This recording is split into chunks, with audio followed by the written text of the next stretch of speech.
Right. ముందు Telugu Desam party నుంచి విజయకిరణ్ గారిని వారితో మాట్లాడదాం. విజయకిరణ్ గారు, గుడ్ ఈవినింగ్ అండి. Good evening sir. స్థానిక సంస్థల ఎన్నికలకు ప్రభుత్వం రంగం సిద్ధం చేస్తుంది.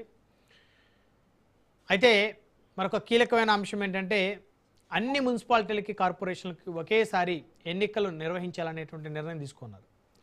ఇక బీసీలకు స్థానిక సంస్థల్లో రిజర్వేషన్లు ఇచ్చేటువంటి ప్రక్రియ, అంటే ఓవరాల్గా 50% రిజర్వేషన్లు మించకుండా, ఎస్సీ ఎస్టీలకు 20% ఉంటే బీసీలకు 30%, ఓవరాల్గా 50% రిజర్వేషన్లు. ఈ 50% రిజర్వేషన్లు కల్పిస్తే కూటమి ప్రభుత్వానికి బీసీల్లో ఎక్కువ సానుకూలత ఉంటుందా? అదేవిధంగా మిగతా వర్గాలు ఏ విధంగా రెస్పాండ్ అయ్యేటువంటి అవకాశం ఉంది? సార్, ఇప్పుడు బీసీలు వారికి ఉన్నటువంటి రాజకీయ పరమైనటువంటి అంశాలన్నిటిని కూడా తెలుగుదేశం పార్టీ ఆ పార్టీ పుట్టుక తర్వాతే బీసీలకి రాజకీయంగా అనేకమైనటువంటి అవకాశాలు, రాజకీయ ప్రాతినిధ్యం అన్ని రకాలుగా కూడా తెలుగుదేశం పార్టీ తెచ్చిన సంగతి మనందరికీ తెలుసు. బీసీ అంటే తెలుగుదేశం పార్టీకి కేవలం ఏదో ఓటు బ్యాంక్ కాదు, బ్యాక్ బోన్గా ఉన్నటువంటి తెలుగుదేశం పార్టీకి బీసీలకి తెలుగుదేశం పార్టీకి ఒక కుటుంబ సభ్యుల యొక్క అనుబంధం ఏ విధంగా ఉంటుందో అలాగా బీసీలకి తెలుగుదేశం పార్టీకి ఉండేటువంటి అనుబంధం. ఎందుకంటే మీరు చూస్తే అనేకమైనటువంటి అంశాల్లో అటు తెలంగాణ ప్రాంతంలో కానీ ఇటు ఆంధ్ర ప్రాంతంలో కానీ బీసీలు అంటే తెలుగుదేశం అనేటువంటిది ఒక బాండింగ్ ఉంది.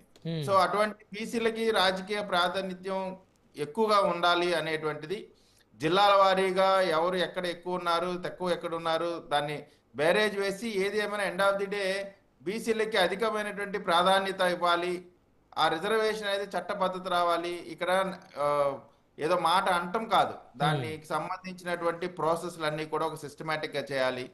మనం ఏదో మాట ఇచ్చాము మళ్ళీ అది కోర్టులో వీగిపోవటం అటువంటి పరిస్థితి లేకుండా ఒక సమగ్రమైన విచారణ, ఒక సిస్టమ్ను అన్నిటిని కూడా ఇవాళ ముందుకు తీసుకెళ్తున్నటువంటి పరిస్థితి. ఖచ్చితంగా అన్ని సామాజిక వర్గాలకి కూడా అధికమైనటువంటి ప్రాధాన్యం, వాళ్ళ రాజకీయ ప్రాధాన్యం అన్ని రకాలుగా ముందుకెళ్ళాలి అనేటువంటిది మా యొక్క ప్రధానమైనటువంటి అంశం.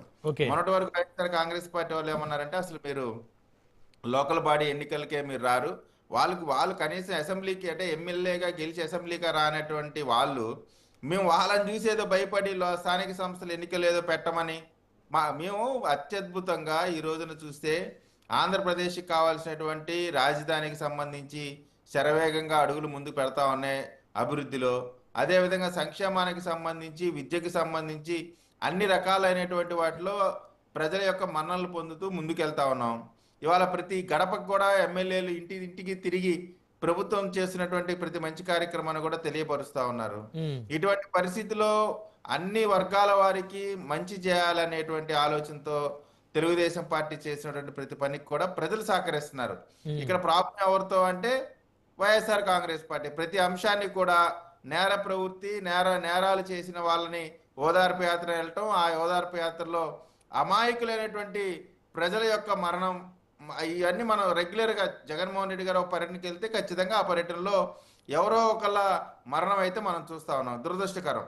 అంటే ఇక్కడ ఏమైపోతా ఉందంటే సహజంగా భారతదేశంలోనే కాదు ప్రపంచంలో ఎవరైనా సరే చనిపోయిన వారి ఇంటికో లేకపోతే ఇబ్బంది పడ్డ వాళ్ళ ఇంటికో వెళ్ళి మనం పలకరిస్తాము, ఓదారుస్తాం.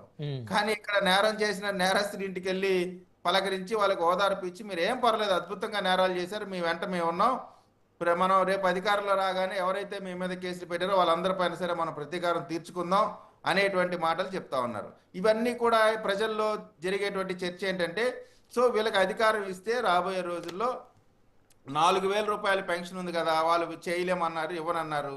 సో ఆ 4,000 రూపాయల పెన్షన్ని తీసివేస్తారు. అదేవిధంగా ఇంట్లో ఎంతమంది పిల్లలు ఉంటే అంతమంది పిల్లలకి కూడా తల్లికి వందనం కార్యక్రమం జరుగుతూ ఉంది. వాళ్ళు ఏమన్నారు, ఇంట్లో ఒకరికే ఇవ్వగలుగుతాం, ఎక్కువ మందికి ఇవ్వలేమన్నారు. సో ఇటువంటి అనేక కార్యక్రమాలు, గ్యాస్ సిలిండర్ కానీ, ఉచిత బస్సు కానీ, ఇవన్నీ కూడా మేము తీసేస్తాము, మేము వస్తే, మా ప్రభుత్వం వస్తే కేవలం మేము అధికార పక్షానికి సంబంధించిన వాళ్ళు ఒకవేళ మేము అధికారం వస్తే అప్పుడు ప్రతిపక్షంలో ఉంటే వాళ్ళని మేము చంపుతూ ఉంటాం. ఇటువంటి నినాదాలతో వెళ్తున్న వైఎస్ఆర్ కాంగ్రెస్ పార్టీని ఖచ్చితంగా ప్రజలు చేత్కరించుకునేటువంటి పరిస్థితి ఉంది. వాళ్ళని ఆదరిస్తారనేటువంటి భ్రమల్లో వాళ్ళు ఉన్నారు. ఎందుకంటే